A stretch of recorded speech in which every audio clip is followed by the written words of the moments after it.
Aujourd'hui, je vais vous parler de l'équation de Fischer-KPP.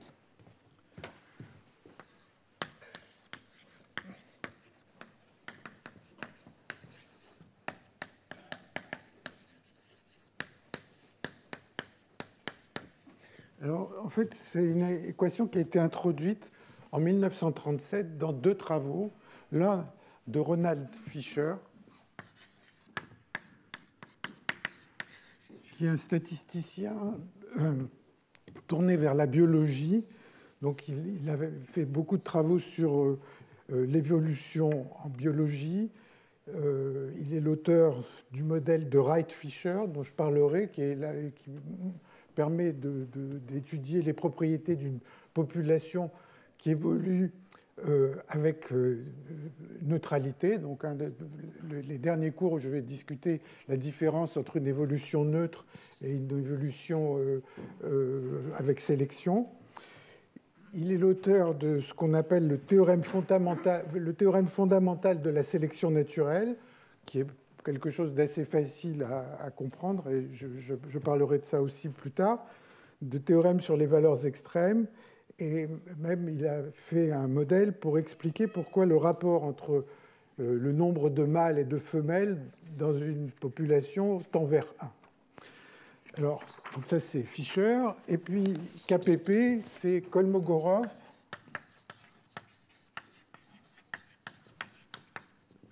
Petrovsky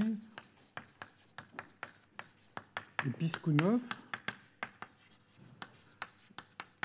Donc, les deux travaux datent de 1937, et donc Kolmogorov, c'est un grand nom des probabilités, mais ce n'est pas uniquement ça. En fait, il est un des trois auteurs du théorème CAM, Kolmogorov-Arnold-Moser, qui est un grand théorème de la mécanique et des systèmes dynamiques.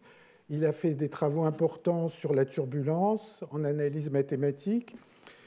Petrovsky et Piskunov sont aussi des Russes qui ont travaillé sur des équations aux dérivées partielles et sur le calcul différentiel. Et tous ces gens-là sont des gens de la première partie ou enfin, des années avant 1960 ou 1980.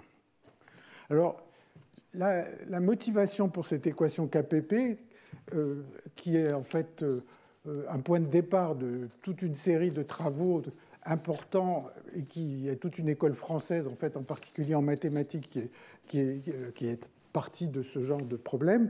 Et leur motivation originelle, c'était de s'intéresser à la façon dont un gène se répand dans une population. Donc, en fait, ils ont considéré, en fait, il y a des versions un peu différentes des modèles, mais en fait, ils ont considéré un gène, par exemple, qui peut être présent sous la forme de deux allèles, A, grand A et petit a. Donc certains individus portent le gène grand A et d'autres petit a. Je ne suis pas un biologiste, donc je vais essayer d'utiliser un langage que je comprends et qui est assez simple. Et ces deux allèles ne sont pas tout à fait équivalentes, dans le sens qu'il y en a une qui se reproduit un peu plus vite ou un peu plus souvent que l'autre. Donc disons que A va être favorable, et petit a va l'être un peu moins favorable. Et donc l'idée, c'est de se dire, supposons que j'ai ma population, que tout le monde est avec l'allèle petit a, et qu'on introduit quelque part des individus avec l'allèle grand A. Donc ils vont se reproduire un peu plus vite, et donc petit à petit, leur descendance va se mettre à envahir tout l'espace. Et donc, typiquement, l'image qu'on peut avoir, c'est qu'au départ, il va y avoir essentiellement la concentration de petit a va être essentiellement 1 partout, enfin, ou une certaine valeur. Et puis, localement, on introduit l'espèce petit a ou les individus qui portent le gène petit a. Et petit à petit, ce qui va se passer, c'est que comme ils se reproduisent un peu plus vite que les autres, ils vont prendre la place des autres. Et au bout d'un certain temps, ce qu'on va observer, c'est quelque chose comme ça, c'est qu'il y aura des régions avec surtout du grand A, et que la région occupée par le grand A va se mettre à envahir tout l'espace. Et ça, c'est la question à laquelle essaye de répondre cette équation de Fischer-KPP. Alors, je ne l'ai pas encore écrit, et l'équation de Fischer-KPP, elle s'écrit sous cette forme. U, ça va être la concentration de grand A. Donc, essentiellement, ça va être localement, au point X, enfin, au voisinage d'un point X, le nombre de grand A divisé par le nombre total. Et l'équation de Fischer-KPP, elle s'écrit de la manière suivante. Je vais l'écrire dans un coin ici.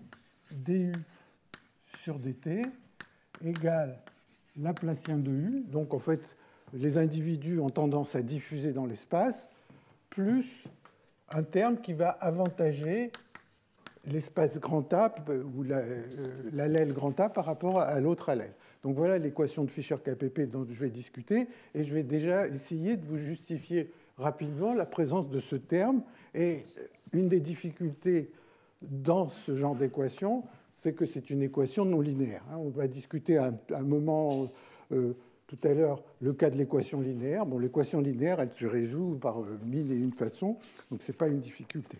Alors, je vais essayer de vous justifier rapidement le terme non linéaire en prenant un petit modèle, et on va refaire un peu ce qu'on a fait la dernière fois en prenant un modèle avec un site.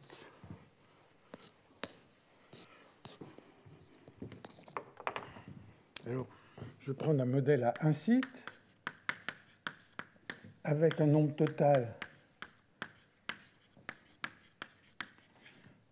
grand N. Et donc, le grand N, il va y avoir petit n avec l'allèle grand A et grand N moins petit n avec l'allèle grand B.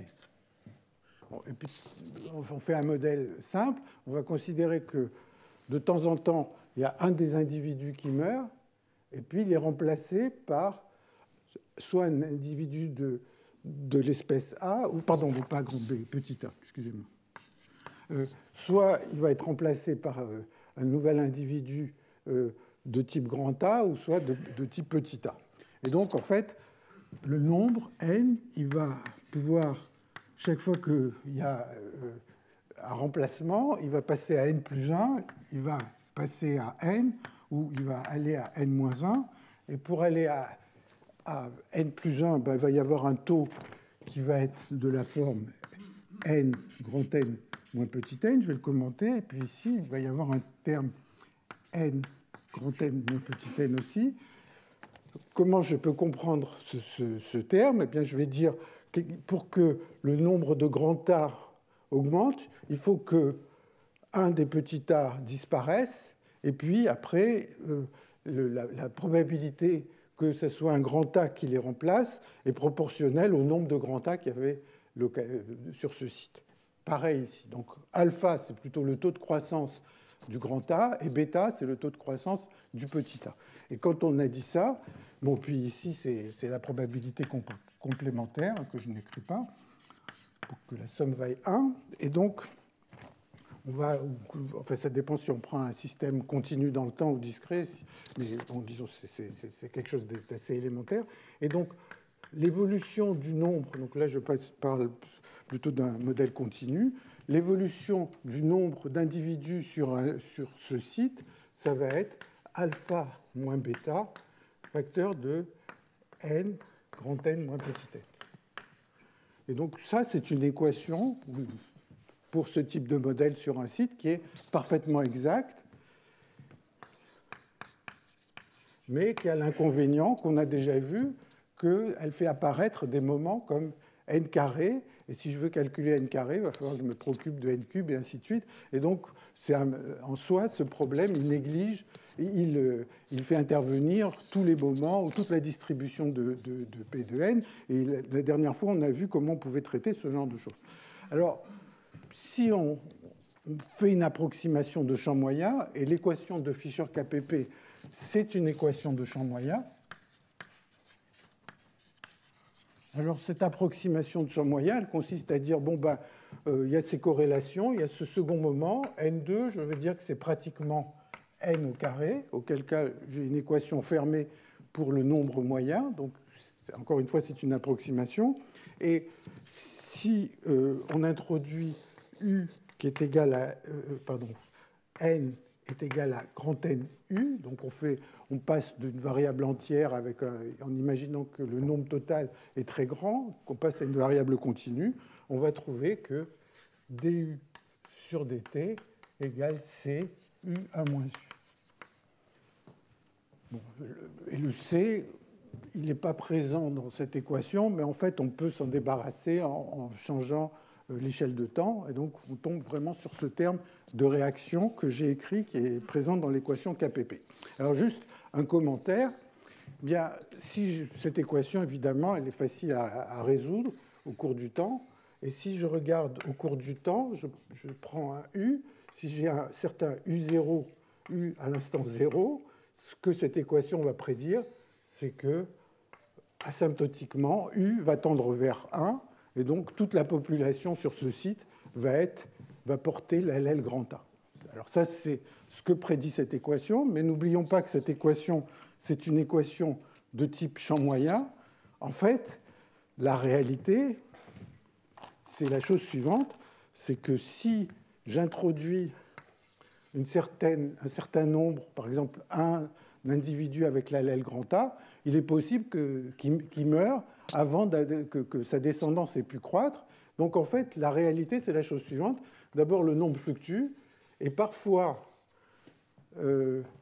après ces fluctuations, on va se retrouver avec toute la population qui est de type grand A, ou parfois, le nouvel allèle que j'ai introduit, eh bien, par fluctuation, va disparaître, et une fois que ça vaudra 0, ça restera à 0. Donc la réalité de ce modèle stochastique, c'est ces courbes-là, ces deux possibilités. J'essaierai d'en parler quand on parlera un peu de modèles de sélection et d'évolution. En fait, si on veut décrire cet aspect stochastique, on aboutit à ce qu'on appelle, je reviendrai là-dessus, dans des cours prochains, sur l'équation de Kimura. Kimura, qui est un grand nom de la biologie et de l'évolution. Mais aujourd'hui, on va surtout discuter cette équation de Fischer-KPP, qui est là, et donc qui est une équation de champ moyen. Et peut-être tout à l'heure, si j'ai un peu de temps à la fin, on verra quel type de prédiction donne cette équation de Fischer-KPP, qui ne sont pas des choses qui se réalisent vraiment à cause des fluctuations qui ont été négligées. Alors, comme je l'ai dit tout à l'heure, si on part de cette équation de Fischer-KPP,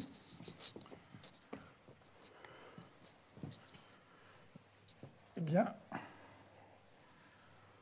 si à l'instant initial, donc si U vaut 0, vous voyez que U vaut 0, on n'a introduit aucun individu de l'allèle grand A, ben ça reste comme ça. Mais supposons qu'initialement, on introduise à l'instant 0 localement quelques individus de l'allèle grand A, et ben petit à petit, ce U va grandir, et au cours du temps, donc ça c'est ici à l'instant 0, j'ai ceci, au cours du temps, ben comme on l'a vu sur des sites, si on attend assez longtemps, on va atteindre la valeur 1. Il y a un problème ? Excusez-moi. Le micro, en fait, il frotte contre votre... Bon, merci. Donc, si on part avec une certaine condition initiale, donc là, c'est un problème purement d'ordre mathématique. Je me donne une valeur initiale de U de X. Et puis, au cours du temps, intuitivement, on se dit que cette région va s'étendre et il va y avoir un front qui va se développer, qui va avancer. Donc, l'allèle grand A va se mettre à envahir petit à petit tout l'espace. Alors ça, c'est un modèle pour la façon dont ces gènes se diffusent, enfin se propagent dans un espace, mais on pourrait imaginer par exemple deux espèces animales en train de rentrer en compétition, ou bien simplement même une espèce animale en train d'envahir un territoire, ou pas forcément des animaux, des arbres qui petit à petit vont envahir une certaine région. Et la question que se posent au départ Fischer et Kolmogorov, Petrovski et Piskunov, c'est de se dire à quelle vitesse ça avance, à quelle vitesse, comment on envahit l'espace. Et donc, à partir de cette équation, est-ce qu'on peut se demander quelle est la vitesse de ce front ?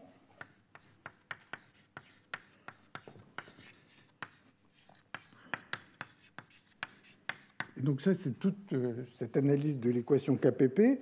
Quelle est sa forme ?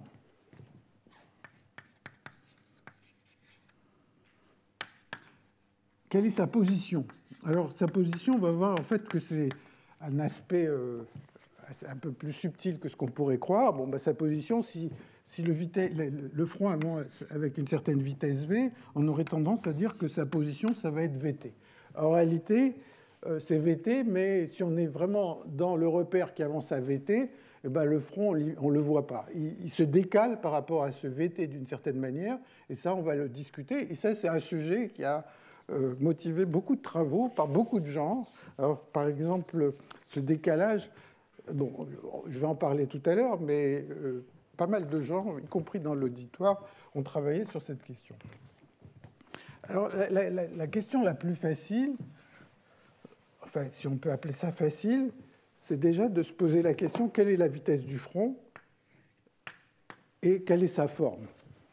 Donc, pour ça, on va essayer de chercher des ondes progressives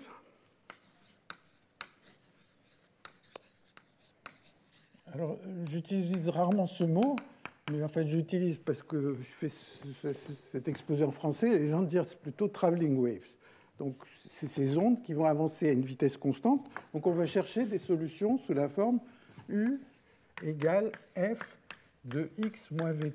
Donc, je vais mettre ça dans l'équation, et je vais trouver une équation pour la forme de F et où V va apparaître. Donc, si je fais ça, je tombe sur une équation qui est moins V df sur dz. Donc, F maintenant, U a priori est une fonction de deux variables, x et t. Mais si je suppose qu'il y a un front qui avance avec une certaine vitesse constante, eh bien, ça ne devient plus qu'une fonction d'une variable, et donc j'aboutis à une équation différentielle que j'écris d2f sur dz2 plus f moins f carré. Donc, si je veux connaître la forme du front, eh bien, il faut que je résolve cette équation. Et cette équation, malheureusement, elle est non linéaire à cause du terme f carré, et bon, à part quelques exemples, en général, l'équation non linéaire, on a du mal à la résoudre. La non-linéarité vient là. Si elle était linéaire, on peut faire tout ce qu'on veut. Donc, on ne sait pas la résoudre.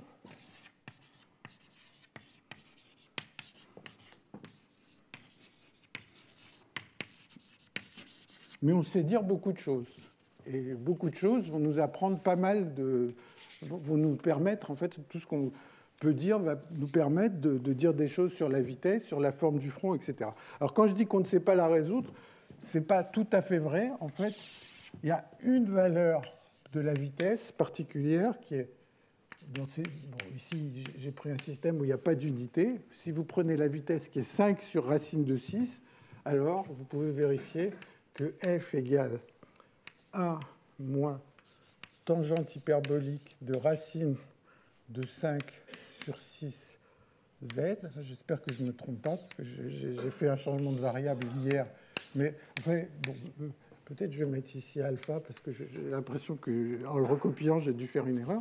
Donc, pour cette vitesse particulière, il y a une solution de ce type avec une valeur de alpha qui est précise. J'ai noté racine de 5 sur 6, mais à mon avis, j'ai fait une petite erreur en le recopiant. Mais si vous essayez de faire le calcul, vous allez trouver alpha tout de suite. Mais bon, en fait, c'est un cas particulier. Mais autrement, on ne sait pas résoudre cette équation. Mais alors, comme on ne sait pas résoudre, mais on sait dire beaucoup de choses. Et alors, si on est mathématicien, on va arriver à certaines conclusions. Et si on est physicien, on va arriver aux mêmes conclusions, mais en faisant des raisonnements un peu différents. Donc, je vais faire un raisonnement à la physicienne en disant, je veux résoudre ce problème, savoir à quoi ce f ressemble.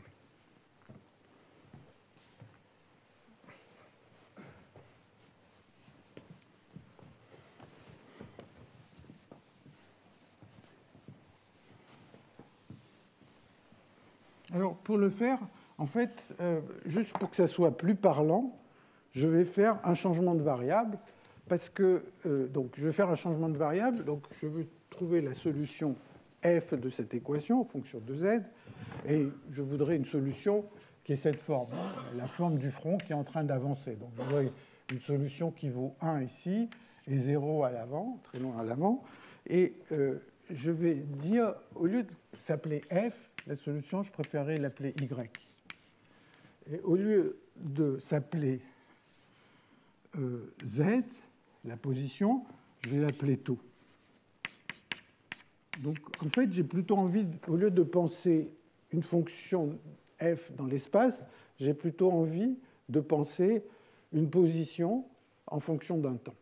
Et donc, si je réécris l'équation qui est là-bas, j'aboutis à une équation de ce genre, dy sur d taux, pardon, d2y sur dt taux, et d taux carré, pardon, d2y sur d taux carré, égale moins y plus y2 moins, il y a ce paramètre v, dy sur d taux. Donc c'est exactement la même équation. Et j'ai envie de la réécrire un tout petit peu différemment, comme d de u de y sur dy moins v dy sur d taux. Et donc là, comme physicien, le U, il est facile à trouver, U de Y, il est, surtout si je regarde mes notes, Y2 sur 2 moins Y3 sur 3. Donc si je suis un physicien, je reconnais ici la loi de Newton, une particule, l'accélération d'une particule due à une force, la force c'est la dérivée du potentiel, et puis ça, c'est l'accélération de la particule, mais il y a un terme de frottement aussi qui est proportionnel à la vitesse. dy sur d taux, c'est la vitesse. Donc, ce petit v ici, ça devient un terme de frottement. Et donc, bon, malheureusement, la notation ici fait que ce v, c'est un frottement. Donc, ce n'est pas ce v qui est la vitesse, c'est le dy sur d taux qui est la vitesse dans cette façon de reformuler le problème. Donc, l'image, c'est la chose suivante. Si je pense à y en fonction de taux, eh bien, j'ai une particule qui évolue dans un potentiel. Alors, je vais dessiner ce potentiel. Donc, j'ai y et u de y. Et j'ai une particule qui est dans un potentiel qui a cette forme. Ici, il y a la valeur 1. Là, il y a la valeur 0. Et j'ai une particule qui va partir de 1. Vous vous souvenez que taux tend vers l'infini, c'est z tend vers moins l'infini. Donc, à l'instant très loin dans le passé, elle était ici. Et puis, elle va dévaler. Donc, c'est un peu, pour ceux qui aiment cette image, c'est un peu comme si j'avais un skieur ici, avec son bonnet et puis son bâton. Et qui est en train d'essayer de dévaler. Et bien sûr, il y a une force de frottement qui fait que s'il n'y avait pas de force de frottement, il descendrait et puis remonterait à la même hauteur, il s'arrêterait là-haut, et puis éventuellement il aurait un mouvement pendulaire comme ça. Mais dans le cas présent, il y a un frottement, et donc la particule va descendre, ne va pas remonter aussi haut, va repasser ici, éventuellement va osciller. Donc en fait, il y a deux types de situations au temps long. Alors tout ça, on peut se faire avec des mathématiques très précises, mais j'essaie d'expliquer un peu l'idée et qui permet de conclure. Donc, si je regarde au cours du temps, donc c'est le temps taux. Si je regarde au cours du temps ce que vaut cette variable y, eh bien, cette variable y, au temps très lointain dans le passé, on était tout en haut, là, on a beaucoup de mal à démarrer parce qu'on n'a aucune énergie cinétique, ça prend beaucoup de temps pour démarrer. Et puis, ça va décroître, éventuellement osciller comme ça. Et ça, c'est si V est suffisamment petit. Parce que s'il n'y a pas de frottement, en fait, je vais remonter, redescendre, etc. Donc ça, si la vitesse est suffisamment... le frottement qui se trouve être la vitesse du front là-bas. Mais si le frottement est suffisamment petit, eh bien, je vais avoir un Y qui va avoir cette forme. Si le V est suffisamment grand, eh bien, je vais avoir un régime amorti. De toute façon, la forme asymptotique ici, la seule chose que j'ai besoin de connaître, c'est la partie linéaire. Et donc, si on demande à quelqu'un de résoudre le problème où il n'y a pas le terme y carré, c'est un exercice que beaucoup de gens ont fait au cours de leurs études, donc ça ne pose pas de problème. Et donc, si le V est assez grand, eh bien, on va avoir plutôt quelque chose qui va être amorti comme ça. Et dans le cas présent, pour distinguer entre les deux, eh bien, ce qu'on est sûr, c'est qu'on va avoir ces oscillations. Il suffit de résoudre le problème linéaire, d'oublier le Y2. Dans le cas présent, ça va se passer si V est plus petit qu'une certaine valeur critique qui se trouve être égale à 2 ici, eh bien, on va avoir des oscillations. Si V est suffisamment grand, plus grand que 2, eh bien, il va y avoir un régime amorti. Alors, en fait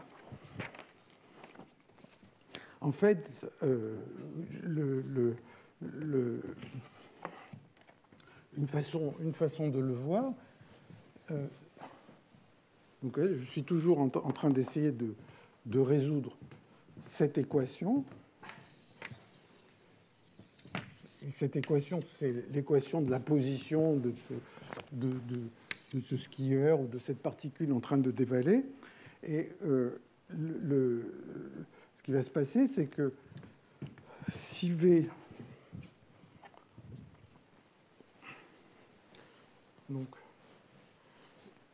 si je suppose qu'asymptotiquement Y décroît exponentiellement en fonction du temps, et que je mets ça dans l'équation, donc je suppose que très loin, je vais avoir une dépendance exponentielle, eh bien, si je mets ça dans l'équation, je remplace dans l'équation donc linéaire, où il n'y a pas de Y carré, eh bien, je trouve que la vitesse va être donnée par gamma plus 1 sur gamma. Et donc, la vitesse en fonction de gamma a cette forme. Et vous voyez que le minimum il se trouve à 2.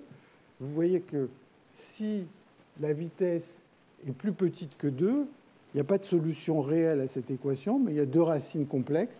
C'est facile de résoudre cette équation, quelle que soit la vitesse. Il y a deux racines complexes, et quand j'ai deux racines complexes, ça aussi. Si je suis au-dessus de la vitesse 2, eh bien, il y a deux racines réelles, et donc, asymptotiquement, il va y avoir la racine réelle qui correspond à la relaxation la plus lente qui va dominer. Alors, je redis la même chose en disant que si V est plus grand que 2, eh bien, on va avoir, pour tout tend vers l'infini, Y égale A1 et puissance moins gamma 1 taux, plus A2 et puissance moins gamma 2 taux. C'est juste la solution de l'équation linéaire. C'est pour les temps très grands. Et sinon, si V est plus petit que 2, Y va être de la forme A et puissance gamma réel plus I gamma imaginaire T, plus A étoile et puissance moins gamma R moins I gamma imaginaire T. Et ça va donner des oscillations. Alors, dans cette histoire, ce qui se passe, c'est que la solution va être de ce type, mais connaître A1, déterminer A1, A2 ou A ici, ça c'est compliqué. C'est compliqué parce que l'équation linéaire, elle ne me dit rien sur ces valeurs.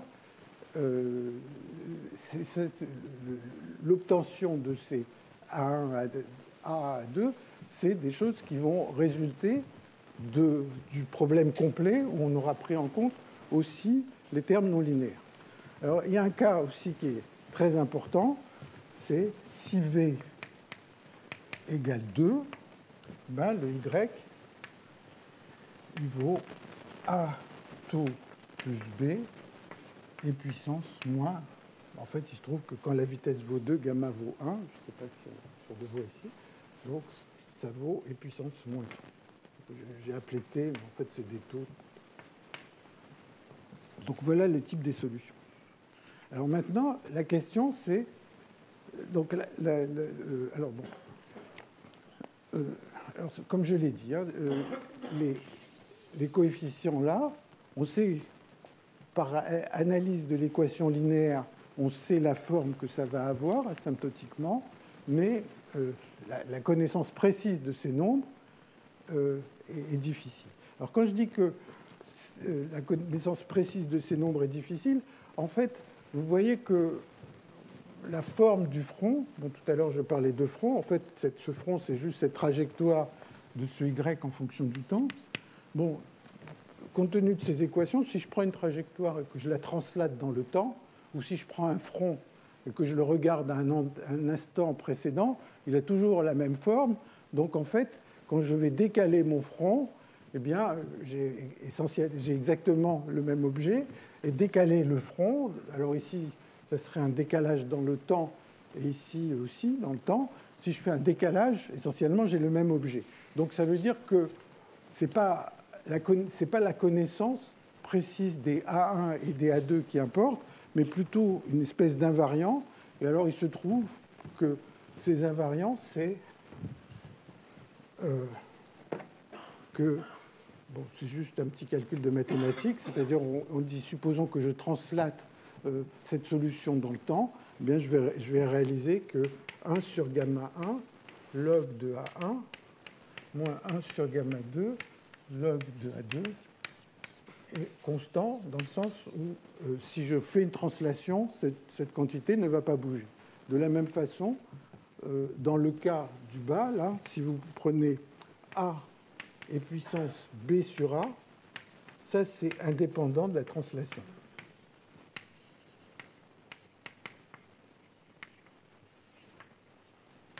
Et vous voyez que en translatant dans le temps, je vais changer A et B, mais je ne vais pas changer cette quantité. Donc je peux toujours, par exemple, me placer dans la situation où B vaut 0, et ce nombre-là va rester le même, que B vaille 0 ou pas. Alors, il se trouve, je vous donne un exemple pour montrer que la chose n'est pas si simple, c'est que la valeur de ce nombre pour cette solution, c'est égal à 0,142, etc. Donc c'est un nombre, mais ce nombre, on ne peut pas dire que c'est une intégrale précise. Enfin, à ma connaissance, c'est un nombre qui est relativement compliqué à obtenir et qu'on ne peut obtenir qu'en résolvant finalement, aussi bien qu'on peut le faire, cette équation que j'ai écrite. Mais en fait, cette question de ces solutions soulève un problème extrêmement embêtant qui est déjà noté dans l'article de Fisher de 1937 et qui est au cœur de toute cette histoire, c'est le problème de la sélection.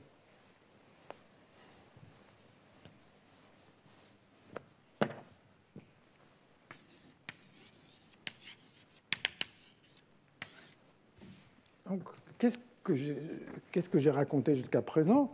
Eh bien, j'ai une équation que doit satisfaire la forme du front. Alors, j'avais appelé Y en fonction de taux, mais c'est la même chose que F en fonction de Z. Hein, donc, je vous rappelle, je cherche une solution F de X moins VT. On a écrit l'équation différentielle non linéaire que satisfait ce F, et on aboutit à des situations comme ça. Si V est plus grand que 2, on a une solution qui a cette forme. Si V est plus petit que 2, c'est plus grand ou égal à 2, plus petit que 2, on a une solution qui a cette forme. Possible. Et la question, c'est, bon, au départ, je vous ai dit, on part d'une situation où localement, on a placé des individus avec l'allèle grand A, ça va se propager en admettant que l'équation de Fisher-KPP est la bonne équation. À quelle vitesse ce front va se propager? quelle est la vitesse parmi tous les fronts qu'on a trouvés, parce que pour chaque vitesse v, on a trouvé une forme de front. Quel est le front? Le front, il va avancer à quelle vitesse? Donc c'est un problème qu'on appelle un problème de sélection qui apparaît dans beaucoup de situations en physique. Alors un cas qui est, je mentionne ça juste comme remarque, un cas physique dans lequel ce genre de problème de sélection est apparu et a été résolu dans les années 80, c'est ce qu'on appelle le problème de Saffman-Taylor.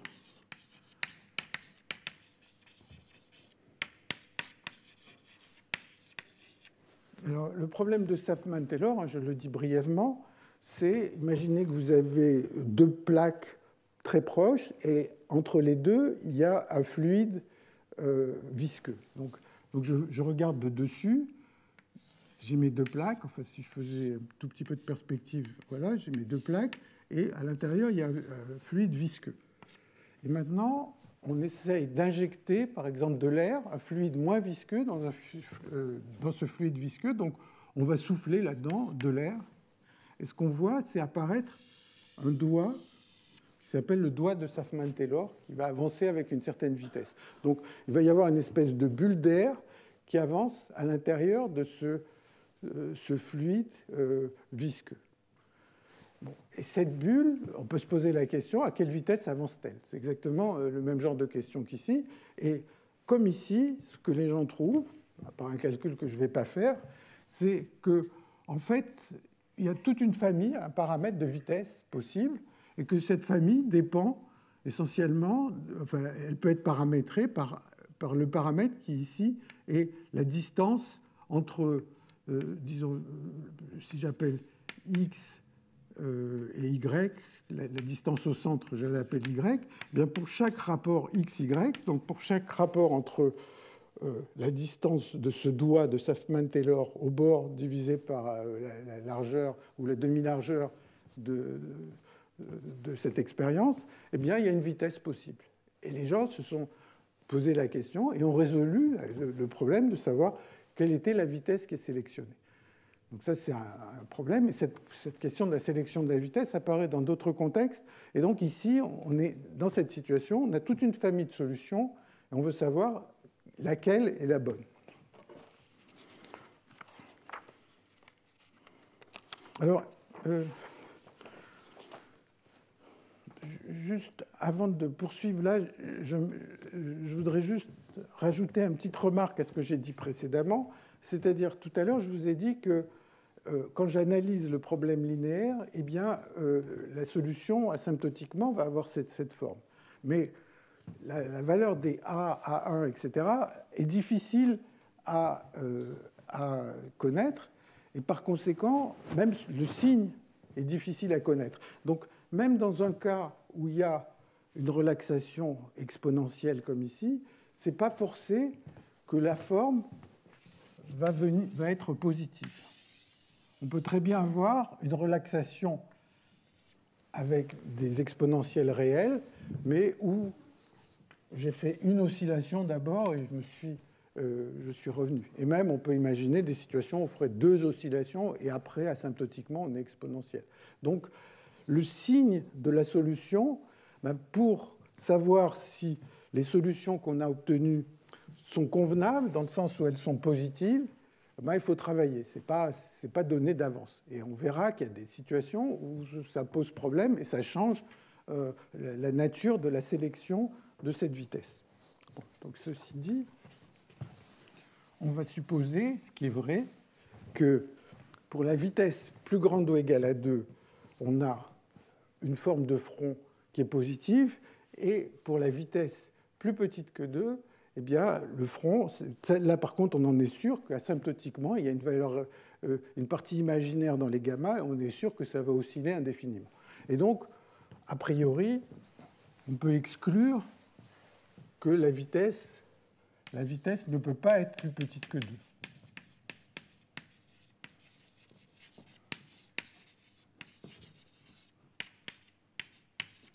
Parce que le front change de signe et qu'on ne voit pas comment la densité d'individus avec l'allèle A pourrait devenir négative quelque part. Donc, sans doute, ça, ce n'est pas des solutions acceptables. Maintenant, il nous reste toute une famille de solutions. Alors, on va voir aussi, encore une fois, à la physicienne, que la vitesse ne peut pas, enfin, même c'est presque à la mathématicienne, ne peut pas être plus grande que 2. Et donc, il va rester plus que 2. Alors, comment on le voit? Eh bien, c'est relativement facile, surtout si j'ai mes notes sous les yeux.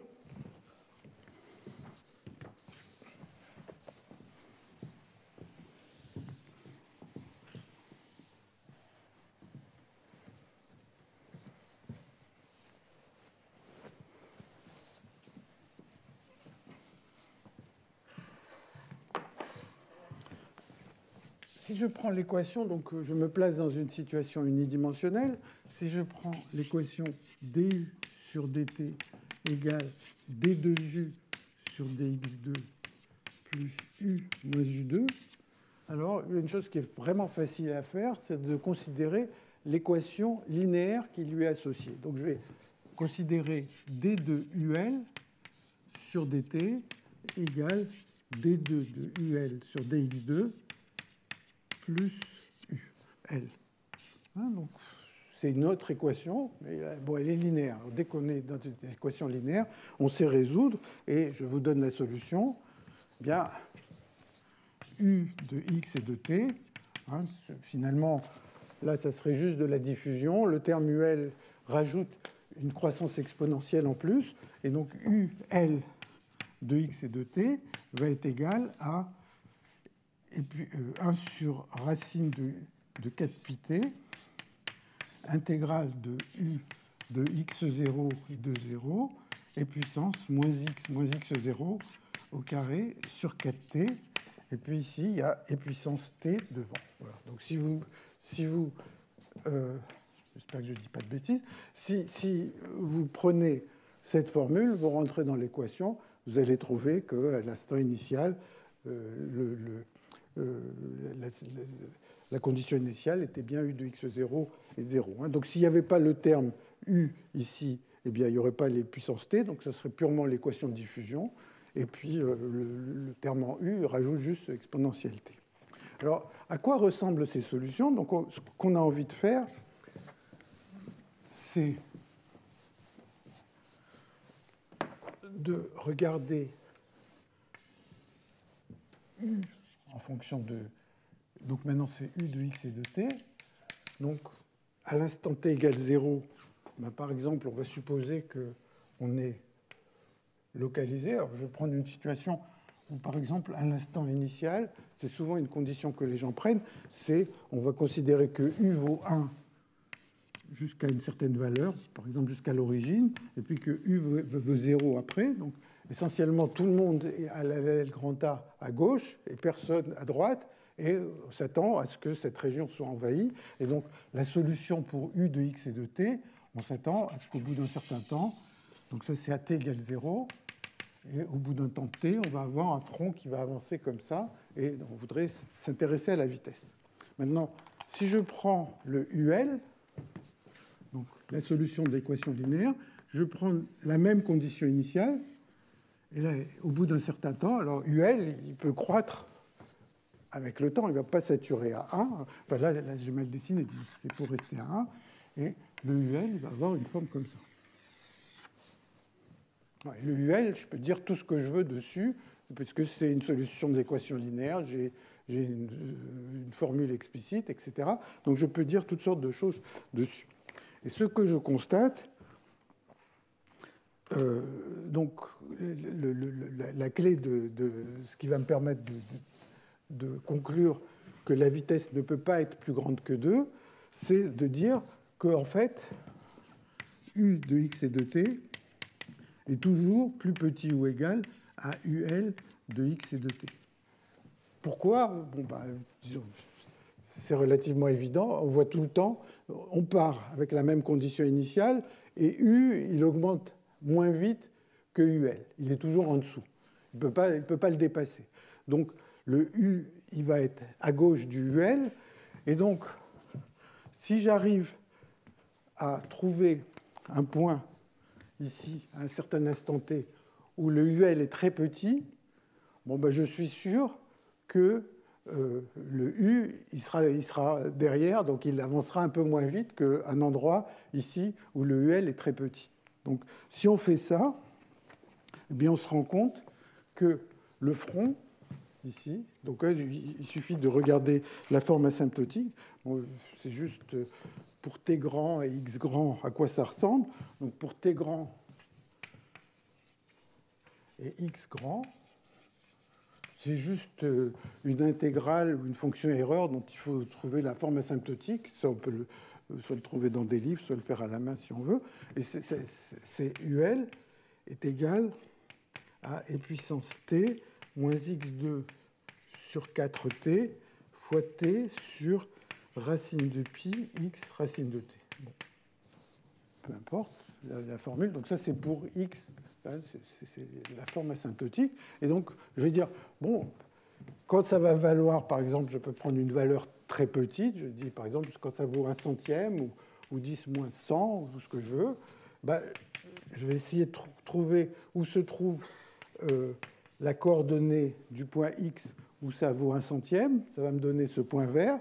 Et ce que je sais, c'est qu'à cet endroit-là, eh ben, le U il sera plus petit que 1/100. Donc le front il sera essentiellement à gauche de ça. Alors quand je fais ça, eh bien, je trouve, donc juste en essayant de résoudre ici quelle est la valeur de x pour laquelle ça vaut 1/100 ou 10 moins tout ce que vous voulez, je vais trouver que le point vert ici, il a une position xt qui vaut 2t moins 1/2 de log t. Et donc ça me dit que le front, de toute façon, qui a été créé, il n'avance pas à la vitesse de t. Il est un peu en retard. Forcément, il est un peu en retard. Et ce calcul... Non, pardon. Enfin, ça, c'est le point vert. Et ce calcul me dit... Ça, c'est pour l'équation linéaire. Et ce calcul me dit que l'équation, la solution de l'équation non linéaire, l'endroit où se trouve le front qui est là, il est à gauche. Donc, le xt de l'équation complète, il est plus petit que 2t moins 1/2 de log t. Maintenant, combien petit il est? Comment il se décale? Donc ça veut dire que si je suis dans un repère qui avance exactement à la vitesse de t, le front il sera de plus en plus loin derrière moi. Mais pourtant, le front, il avance essentiellement à cette vitesse de t. Mais il prend un peu de retard, et il prend un peu de retard à cause de cette condition initiale bizarre. C'est sûr que si j'avais pris comme condition initiale le F2 qu'on a calculé ou qu'on a discuté tout à l'heure, si j'avais pris le front, la solution de l'équation d'onde progressive, là, il ne prendrait aucun retard. Il avancerait vraiment à la vitesse 2, il ne prendrait aucun retard. Mais là, je ne suis pas parti avec cette solution, je suis parti avec une autre solution, et le retard, en fait, ce qu'on va voir, c'est qu'il ne dépend pas précisément de la condition initiale que j'ai prise. Eh bien, il avance, il a une position qui est un peu plus lente. Alors, vous pouvez me dire, tout ce terme de log, ce n'est pas très intéressant, mais en fait, ça a rempli des, je ne sais pas, peut-être sûrement des dizaines ou des centaines d'articles à la suite d'un travail de Bramson, encore une fois, Bramson, dont on a parlé la dernière fois, et qui date de la fin des années 70, donc il a 2 articles en 78 et en 83, et Bramson prédit la chose suivante, que la position du front, c'est égal à 2t moins 3/2 de log t. Alors, donc ça, c'est le 3/2, enfin, pour les gens qui ont réfléchi à ces questions, ou qui ont entendu des fois des séminaires sur ces questions, tout le monde parle du 3/2 de Bramson. C'est vraiment un résultat qui est important. Et comme il a écrit un article qui est assez long, en fait, pas mal d'auteurs ont essayé de le retrouver, à leur façon, soit à la physicienne, soit mathématiquement. Donc il y a pas mal de travaux qui tournent autour de ça. Alors, une des raisons aussi pour laquelle ce 3,5 est important, c'est qu'il apparaît dans beaucoup d'autres contextes. Il y a beaucoup d'autres contextes dont on parlera un petit peu quand je vais parler, pas la prochaine fois, mais la fois d'après, du mouvement brownien branchant, où ce 3,5 apparaît, et il apparaît dans d'autres problèmes où il y a des variables aléatoires qui ont des corrélations logarithmiques. Et c'est toujours le même 3,5 qui apparaît. Alors, bon, parfois un peu déguisé, mais c'est toujours le même effet qui se produit. Alors, en fait, Bramson, c'est un mathématicien, et donc il a montré ça sous certaines conditions. Et la condition, et on va voir un peu d'où viennent ces conditions tout à l'heure, il faut que U de x0 et de 0, que la condition initiale décroisse suffisamment vite. Et donc, il a besoin que ça décroisse plus vite que l'exponentielle, U de x, la condition initiale, U de x décroît plus vite que l'exponentielle, et même un peu plus vite que cette exponentielle. Donc, il faut x puissance 2 plus epsilon. Donc, il faut que ça décroisse suffisamment vite. Donc, une condition initiale comme ça marche. Une condition initiale avec une décroissance qui est plus rapide que e puissance x, donc par exemple e puissance moins 2x, ça va marcher. Mais si la condition initiale décroît trop lentement, alors ce résultat n'est pas bon.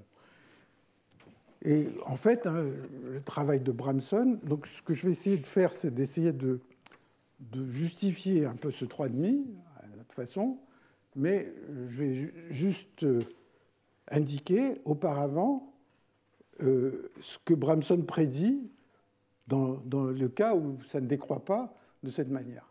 Et donc je fais ça rapidement.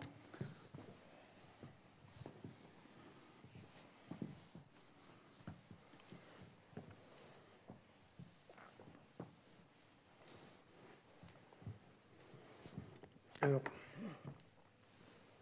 donc, si U de x et de 0 décroît exponentiellement avec un gamma plus petit que 1, donc ça décroît plus lentement, alors xt, et ça on va voir que c'est facile à comprendre, ça va être un v de gamma fois t. Donc ça veut dire que ça ne va même pas avancer à la vitesse 2, ça va avancer plus vite, et le v de gamma, il est égal à gamma plus 1 sur gamma. Donc le front avancera plus vite. Et puis après, il y a toute une discussion de savoir si ça décroît exponentiellement comme ça, de savoir quel est le rôle du préfacteur. Et donc, il a montré que si U de x et de 0 décroît en e puissance moins x fois x puissance nu, eh bien, la position du front va être 2t moins... alors, attendez que je ne trompe pas. Moins nu moins 1 sur 2 log t.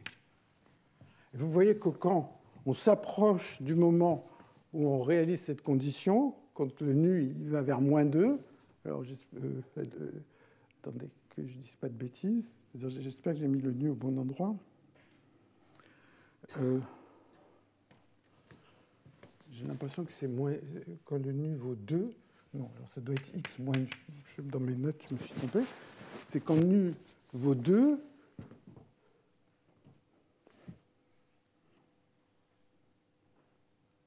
Enfin, quand nu vaut 2, quand le nu qui est ici vaut 2, on arrive à moins 3,5. Alors, peut-être il y a quelqu'un qui peut me corriger, qui connaît bien mieux le sujet que moi, mais c'est...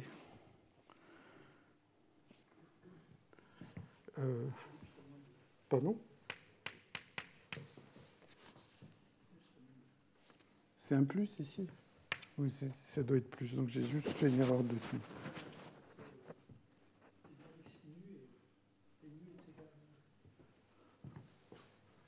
D'accord. Bon, dans mes notes, il y a x nu, et la seule différence, c'est que dans mes notes, il y a un moins à la place du plus. Bon.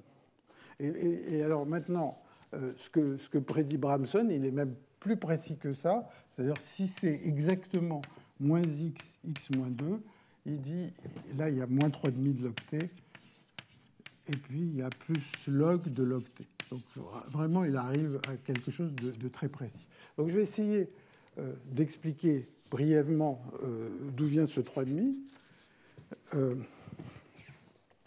Donc,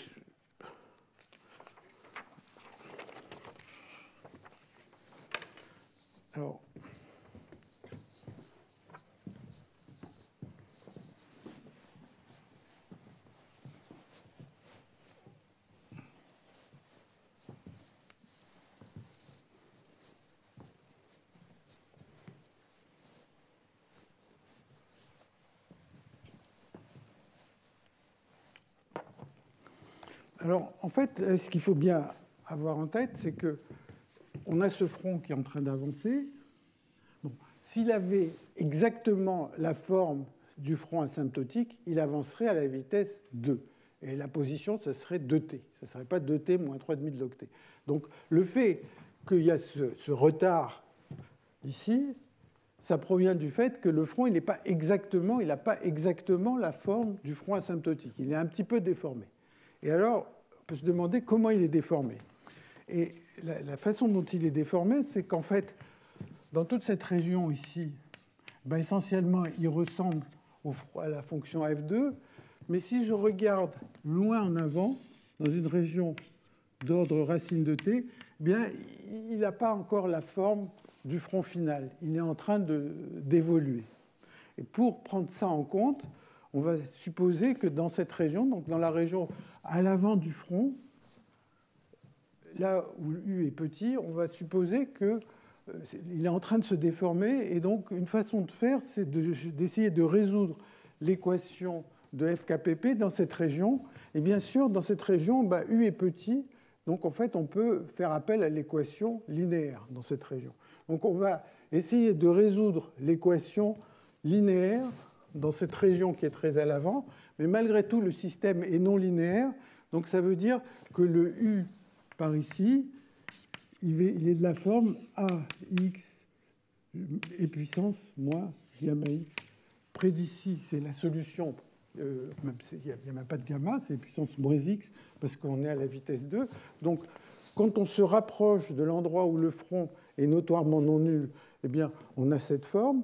Mais à l'avant, on a une forme d'échelle. Et donc, j'indique juste comment on peut arriver à ce genre à trouver le 3,5 sans trop d'efforts. Hein, mais il y a pas mal d'autres façons de le faire, bien sûr, et beaucoup plus rigoureuses. Donc, on va supposer que le U, dans cette région, il est de cette forme, U égale T puissance alpha, une certaine fonction d'échelle de X moins 2T, plus un certain phi de t inconnu, divisé par t puissance alpha, et puis fois e puissance moins x moins 2t plus phi de t. Donc on va, si on était proche du front, ce serait cette forme exponentielle. Le phi de t me donne essentiellement le décalage, et on met une espèce de fonction d'échelle ici, qui va raccorder ce qui se passe dans cette région avec ce qui se passe près du front. Donc, et on va mettre ça dans l'équation linéaire. Et le seul endroit où intervient la non-linéarité, c'est qu'on va vouloir que ceci se raccorde avec la forme du front F2. Donc,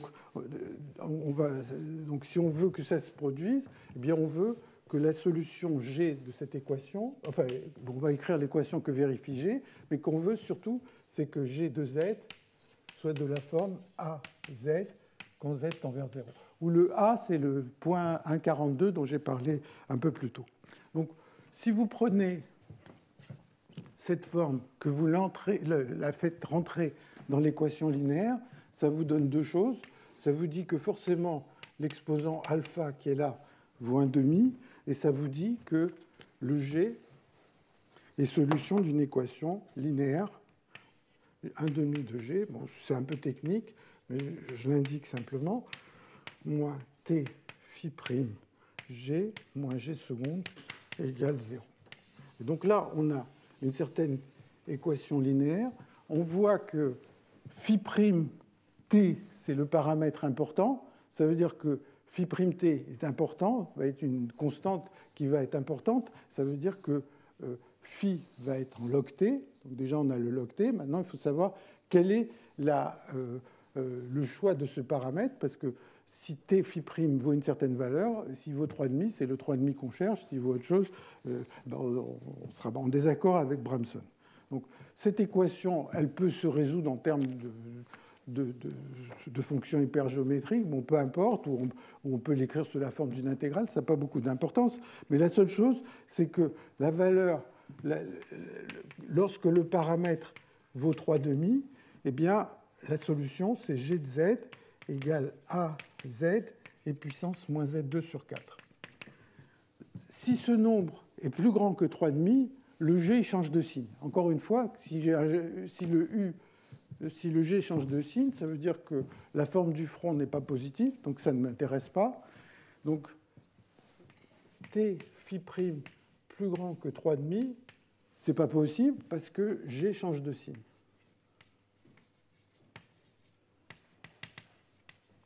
Et t phi prime plus petit que 3,5, ce n'est pas possible non plus parce que la fonction qui est là décroît comme une loi de puissance. Le g décroît comme une loi de puissance. Il ne décroît pas assez vite. Et donc, le seul cas qui est compatible avec une condition initiale suffisamment abrupte, c'est le cas g égale 3,5, t phi prime égale 3,5. Donc, j'ai juste indiqué ce calcul, bon, sans rentrer dans trop de détails, mais essentiellement, ça permet de comprendre ce 3,5 de Bramson, et ça permet aussi de comprendre tous ces comportements que j'ai indiqués, c'est-à-dire, bon, quand ça décroît avec une loi de puissance, eh bien, si on demande que le G représente la bonne loi de puissance, ça donne ce que Bramson a obtenu. Ça, c'est un calcul de physicien qui est relativement simple par rapport à ces preuves mathématiques qui sont beaucoup plus avancées. Bon, alors ça, c'est la partie la plus technique de ce que je voulais raconter aujourd'hui. Et maintenant, je vais essayer de prendre quelques exemples ou bien de dire comment ces choses se généralisent. Alors, bien sûr, on est parti de l'équation FKPP.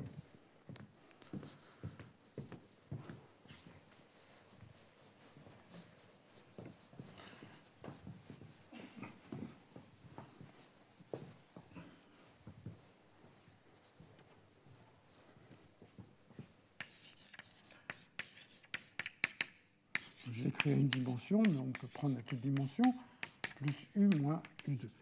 Bon. Mais on peut imaginer beaucoup de généralisations de cette équation. Par exemple, on peut supposer qu'on va considérer l'équation sur un réseau.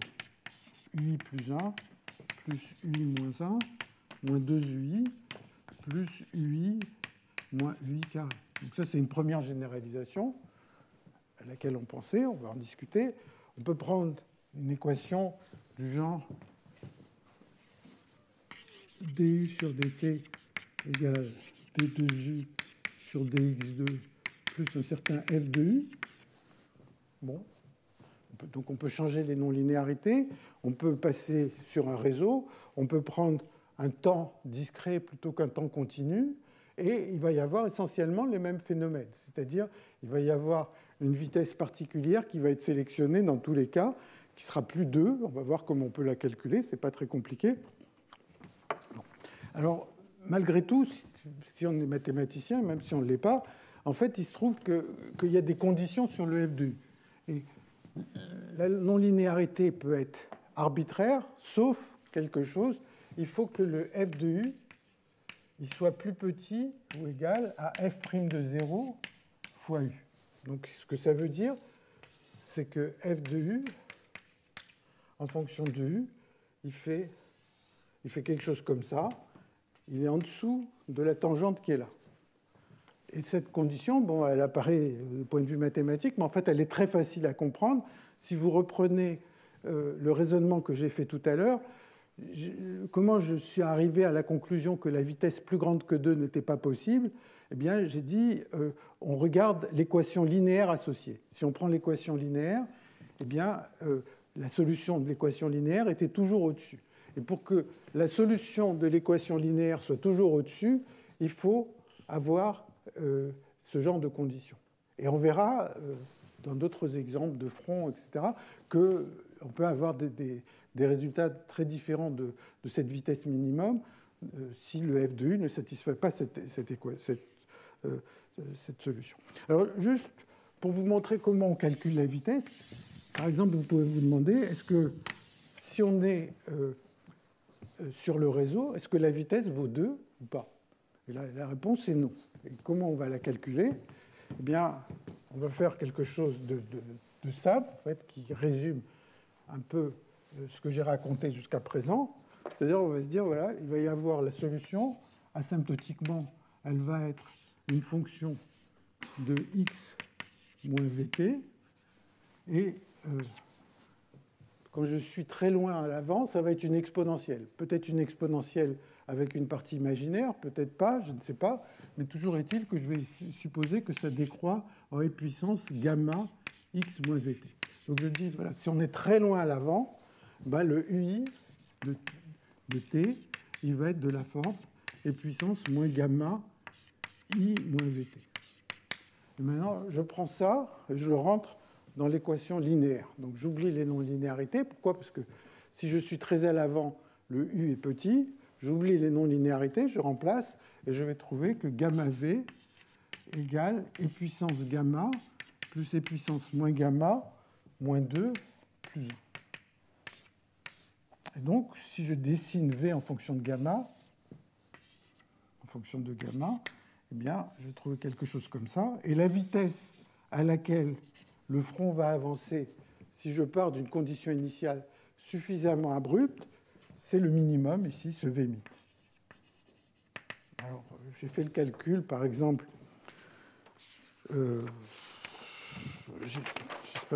voilà, j'ai fait le calcul, dans le cas que j'ai écrit ici, la vitesse minimum, elle va valoir 2,07 au lieu de valoir 2. Donc, c'est pas une... Et si on prenait une discrétisation du Laplacien plus précise, sans doute on se rapprocherait encore du 2. Mais ça, c'est un calcul, mais la vitesse, on peut la prédire avec une très grande précision, juste comme le minimum de cette fonction. Donc ce minimum de cette fonction peut avoir autant de chiffres significatifs qu'on veut. Alors, j'ai fait un autre petit calcul qui peut illustrer aussi ce calcul de la vitesse, ou que je vous laisse comme si vous avez envie de jouer un peu avec ça. Souvent, c'est juste chercher le minimum d'une fonction assez simple. C'est imaginer que je prenne l'équation discrète, cette équation discrète, donc je ne sais pas moi, f kpp discrète, et que je la mets sur un réseau à 2 dimensions. Donc je commence avec des U non nuls quelque part, et maintenant il va y avoir un front qui va avancer. Ce front va avancer à une vitesse qui est 2,07 dans cette direction, mais dans la direction, par exemple, ici, le calcul est un peu différent. On met encore une fois une exponentielle, mais allant dans cette direction. Si vous faites ça, vous allez trouver que la vitesse vaut 2,39. 2,039. Donc, bon, c'est un petit calcul qui n'est pas compliqué à faire. Une autre, puisque je parle de dimension, c'est aussi assez facile de généraliser le calcul de Bramson. Et le calcul de Bramson, si on est en dimension D, alors il va donner que... donc là, je parle hors du réseau. Hein, je suis dans l'espace homogène. Bon, donc avec le vrai Laplacien, eh bien, on va trouver que le rayon de cette tâche augmente en 2t moins d plus 2 sur 2 log t. Donc le cas d égale 1, c'est Bramson, et ça, c'est une généralisation. Donc tout ça, c'est vraiment des généralisations évidentes. Alors, la dernière chose sur laquelle je voudrais revenir, c'est l'effet des fluctuations, et pour vous dire en quoi ces calculs quand même sont des résultats de champ moyen, et qu'est-ce que ça change si on fait des fluctuations, si on prend en compte les fluctuations, si on essaye de vraiment résoudre un problème. Et donc pour ça, hein, dans les 20 minutes qui restent, je vais parler d'un modèle qui est aussi très utilisé ou très étudié chez les mathématiciens, mais qui peut être un modèle pour la façon dont une épidémie se répand. C'est ce qu'on appelle le processus de contact.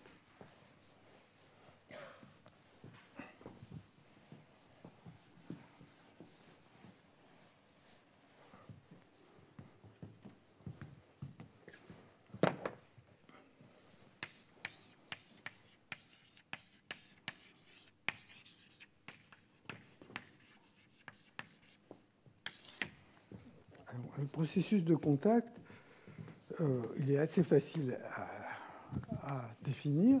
Donc, vous prenez un réseau régulier. En fait, dans beaucoup de ce que je vais dire tout à l'heure, ça va être le réseau à une dimension. Et maintenant, chaque site est soit occupé, soit vide. Donc, un peu comme dans un modèle d'Ising.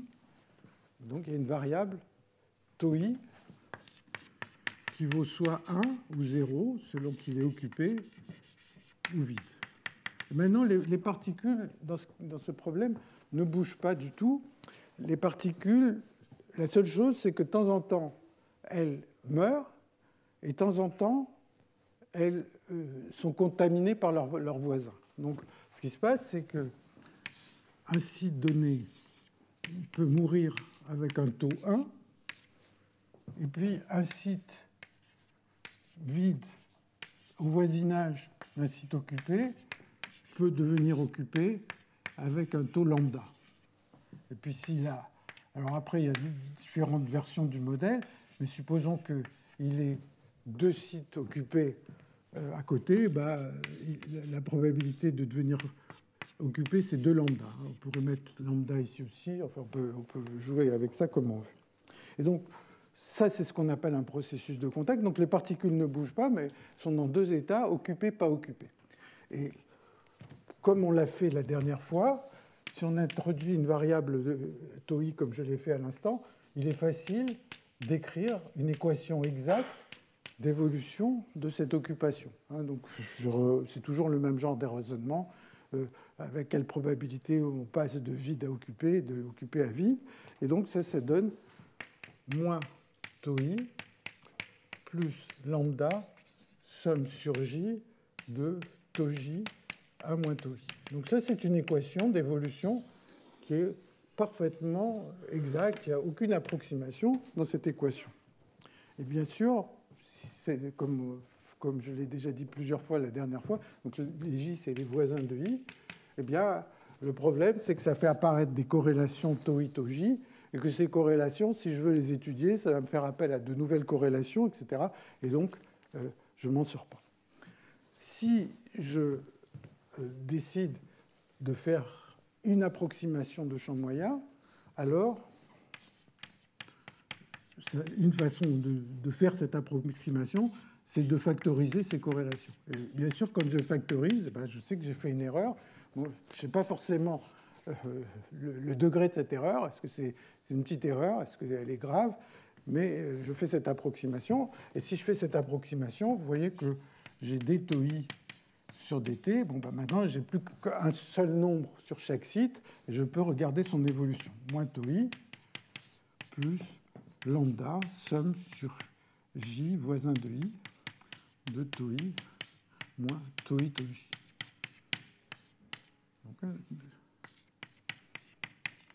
Alors ça, c'est le processus de contact.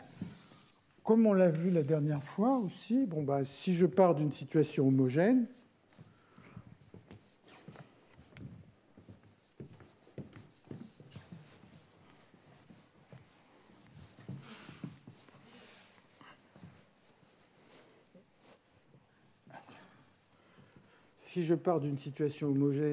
c'est-à-dire que si tous les τi sont égaux à ρ, donc, pour l'instant, il y a l'aspect où on voit un front en train d'avancer et d'envahir une région, mais il y a une autre. Déjà, la question la plus simple, c'est si je suppose que c'est quelque chose d'homogène, je vais trouver que dρ sur dt égale z lambda moins 1 fois ρ moins z lambda ρ carré. hein, où Z, c'est le nombre de voisins.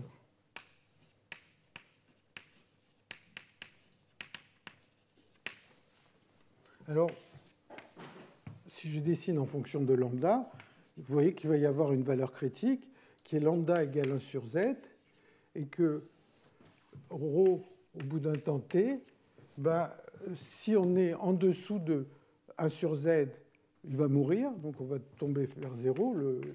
Si je pars d'une valeur de ρ au cours du temps, elle va décroître. Si je suis au-dessus de cette valeur, eh bien, ça va croître. Et ici, ça va décroître. Et donc, il va y avoir ce qu'on appelle une transition de phase, où il va y avoir une phase vivante qui va apparaître.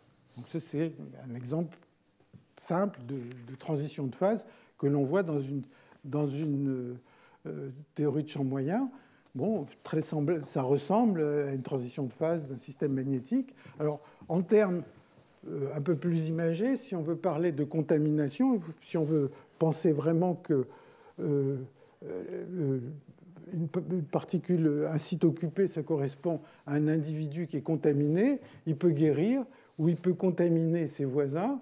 Et manifestement, bon, on peut se poser la question, est-ce que l'épidémie va s'éteindre ou est-ce qu'elle va se propager et va rester présente indéfiniment, même s'il y a des gens qui guérissent, la contamination va être active tout le temps. Bon, donc là, il y a une transition de phase qu'on voit en champ moyen.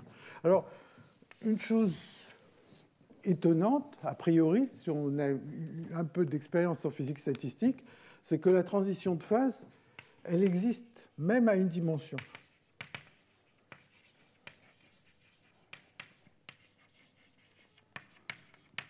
Et ça, c'est relativement inhabituel. En physique statistique, on apprend, on prend un modèle d'Ising, on prend des modèles classiques de physique statistique, et en général, les fluctuations détruisent la transition de phase.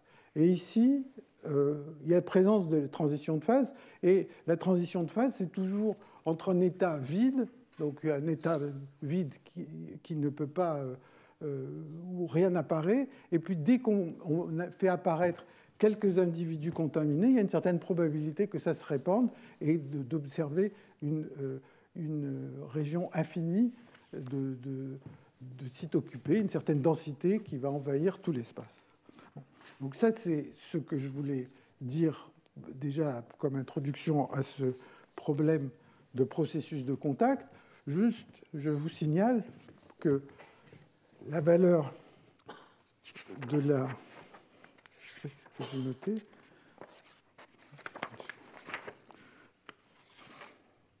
Donc, qu'à une dimension, il y a une transition de phase pour une certaine valeur lambda critique.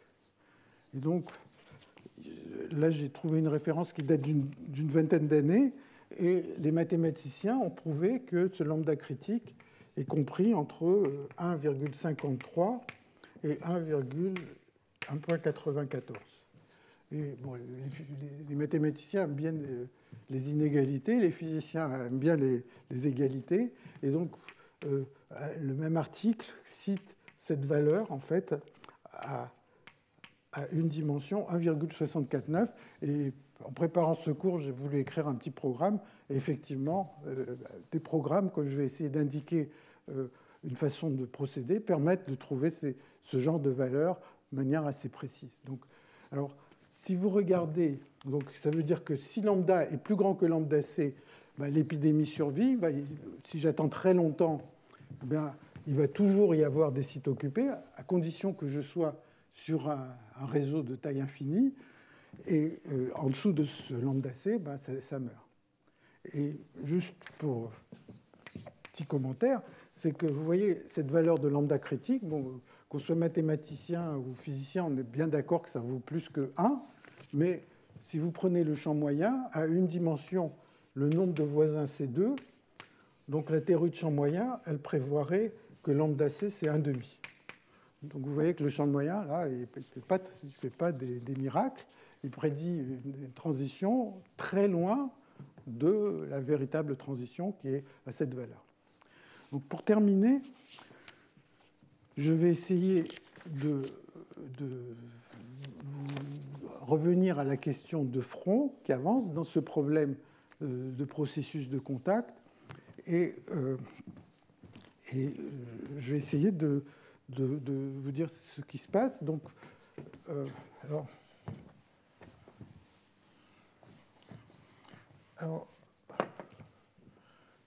front dans le processus de contact.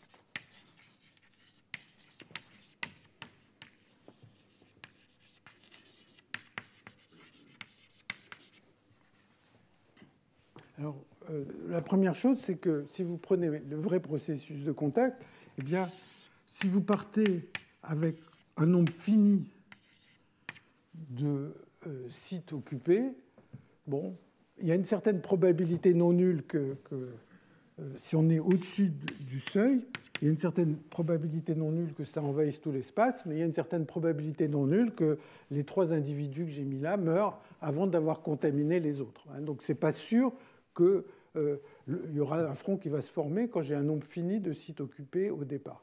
Par contre, si je pars avec un nombre infini de sites occupés, donc je dis par exemple tous les sites à gauche de l'origine sont occupés, ou bien même tous les sites à gauche de l'origine sont occupés avec une densité 1/1000, mais bon, ce qui veut dire qu'il y aurait une infinité de sites occupés à gauche, alors la densité va atteindre une certaine valeur d'équilibre et un front va se mettre à bouger. Et la question, c'est à quelle vitesse avance ce front? Alors, on s'attend à ce qu'il ne va pas avancer très vite si on est tout près du seuil de transition. Donc, le front va avancer à une vitesse qui est lambda c moins lambda, un certain exposant que j'appelle gamma, oméga, pardon.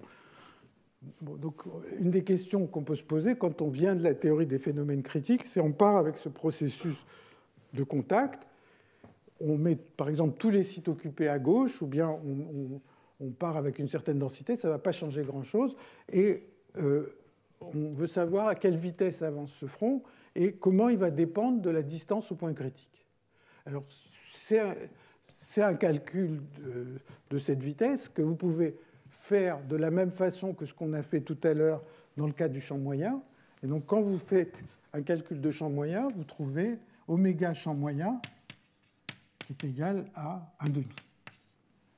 Donc, ça va avancer comme la racine de la distance au seuil. Si vous faites des simulations, faisant assez attention, je vais essayer d'expliquer un tout petit peu comment on peut le faire, eh bien, vous trouvez une valeur à une dimension qui est différente et qui vaut, je ne sais pas en mémoire, mais j'ai dans mes notes, qui vaut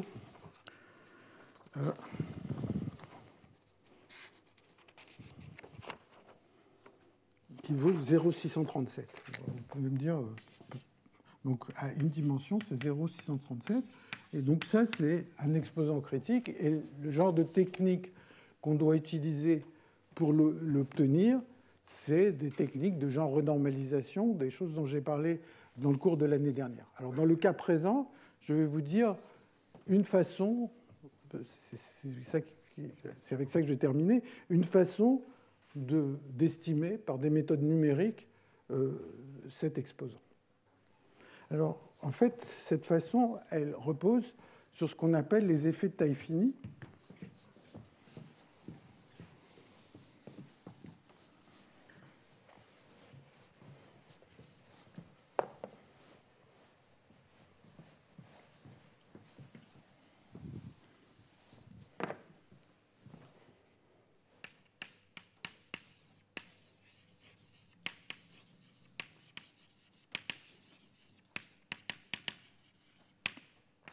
Donc, ça consiste à prendre des petits systèmes et d'essayer de calculer avec un ordinateur, mais avec un ordinateur, pour un système de quelques sites, on peut calculer tout ce qu'on veut avec la précision qu'on veut, c'est-à-dire des dizaines de chiffres significatifs si on en a envie. Donc, je prends un système fini de taille n, avec des conditions périodiques, et je me pose la question suivante. Quel est le temps qu'il faut que j'attende pour que si je pars avec tout le monde occupé, j'arrive à tout le monde vide? Donc, comme le système est fini, il va toujours arriver un moment, une fluctuation qui va faire, je ne sais pas, que les morts auront été plus fréquentes à un certain moment et que ça sera devenu vide. Et donc, je vais appeler ce temps TL, le temps pour que j'atteigne cette configuration où tout le monde est vide. Et ce temps, bien sûr, puisque c'est un processus stochastique, ce temps, il va fluctuer. Donc, je peux poser la question, quel est le TL moyen? Quel est le TL au carré moyen? Je pourrais calculer les autres si ça m'amuse. Et ça, c'est un petit programme, en fait, je ne sais pas, de trentaine de lignes, qui permet de calculer ces temps pour des L allant de, je ne sais pas, de 2 à 18 ou 20, comme ça. On peut avoir ça avec une certaine précision. Ça a juste à chercher le vecteur propre d'une matrice ou quelque chose comme ça. Et donc, c'est quelque chose qui ne pose aucune difficulté. Et maintenant, je voudrais savoir quel est le point critique. Bien, ce que je vais faire, c'est que je vais... Alors, c'est ce qu'on appelait l'année dernière les rapports de Binder. Je vais dessiner tau L en fonction, divisé par tau L carré. Donc, ça me donne une idée de la façon dont ces temps fluctuent et en fonction de lambda. Et ce que j'observe, c'est la chose suivante. Si je prends des tailles de plus en plus grandes, je vais avoir des courbes qui sont de plus en plus pentues et qui ont tendance toutes à se couper au même endroit. Et l'endroit où elles se coupent, c'est lambda c. Alors, si je regardais avec un microscope, en fait, l'endroit où elles se coupent, c'est pas exactement, elle ne se coupe pas pile au même endroit, et plus elle est grande, plus le point d'intersection est proche du vrai lambda c. Mais ça, c'est une façon de déterminer lambda c. Et maintenant, si on prend en compte les effets de taille finie, alors on va se rendre compte que TL, il va être de la forme L puissance. Alors, je donne les noms de ces exposants tels qu'ils existent dans la littérature, une fonction de lambda moins lambda c fois L puissance 1 sur nu perpendiculaire. Donc en fait, essentiellement, je vais juste définir rapidement ces deux exposants, mais étant donné que j'ai ces courbes, si je veux connaître cet exposant qui apparaît là, bon, je l'ai appelé 1 sur nu perpendiculaire, peu importe, il suffit que je regarde comment la pente ici se met... attendez, que je ne dise pas de bêtises. Bon, ça, c'est ça. Et par contre, oui, peut-être un petit mot que j'ai oublié de dire, c'est que si je prends le rapport TL carré sur TL au carré, lui, c'est une fonction, il n'y a pas de préfacteur, c'est juste L puissance 1 sur nu perpendiculaire fois lambda moins lambda c. Donc, si je veux trouver cet exposant, je regarde toutes ces courbes pour les différentes tailles vont se couper en lambda c. Et maintenant, si je regarde la façon dont la pente évolue avec la taille, ça me permet d'estimer cet exposant. Une fois que j'ai estimé cet exposant, je prends mes données sur les TL, ça me donne l'autre exposant. Et le oméga qui apparaît ici, eh bien, il se trouve que c'est exactement nu perpendiculaire, nu parallèle, pardon, moins nu perpendiculaire. Donc, une façon de calculer, vous voyez, en fait, tout ça, ça a à voir avec la théorie des phénomènes critiques, parce que c'est un petit peu magique, et ces effets de taille finie, parce que vous voyez que là, je pars d'une situation où il n'y a aucun front, ou rien du tout. Je regarde juste le temps pour lequel qu'il faut attendre pour que le système disparaisse, hein, parce que même si lambda est grand, eh bien, tout va disparaître, tout va s'arrêter parce que le système est fini. Il y aura toujours une fluctuation qui va m'amener dans cet état. Bon, ben, si je mesure ces temps, ce qui est facile à faire par un programme informatique, ça me permet d'estimer ces exposants et ça me permet de prédire avec quelle vitesse le front dans le problème de contact va avancer. Ça va dépendre de ces exposants qu'on sait calculer par les méthodes, standards du groupe de renormalisation ou d'effets de taille finie. Donc je m'arrête là et je vous remercie.